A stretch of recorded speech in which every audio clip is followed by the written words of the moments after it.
Numa folhinha sequer. Mas, meu filhinho, as árvores não nascem de uma hora para outra.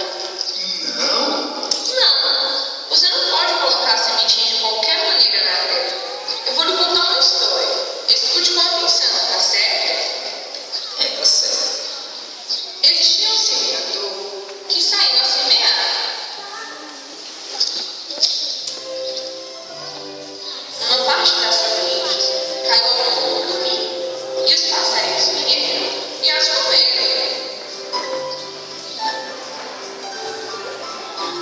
Outra parte caiu entre as pedras, mas não puderam crescer porque secaram. Outra parte caiu entre os espinhos, mas também não puderam crescer porque ficaram sufocados. Mas outra parte caiu em terra boa, germinou e deu muitos frutos. Mas o que isso quer dizer agora? Que para as sementes crescerem, virarem árvores bonitas e dar frutos, elas precisam ser plantadas numa terra boa. As sementes precisam de um local com terra boa, iluminado. Precisam também de água, caso contrário, morrerão. Por isso que minha árvore não cresceu. Eu tirei ela de uma terra cheia de pedras e não reguei. Coitadinha da minha sementinha.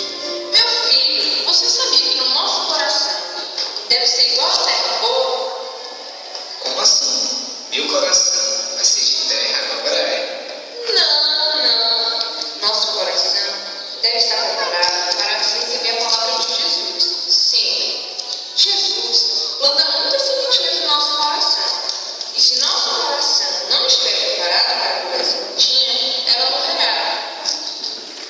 E Jesus coloca a sementinha no nosso coração? Sim, ele coloca a semente da alegria para sermos felizes, a semente da oração para sermos seus amigos, a semente do perdão para perdoarmos e tantas outras sementinhas.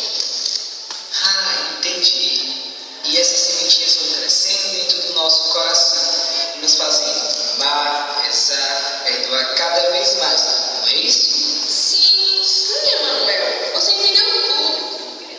Mãe, vamos plantar uma sementinha no quintal comigo? Vamos!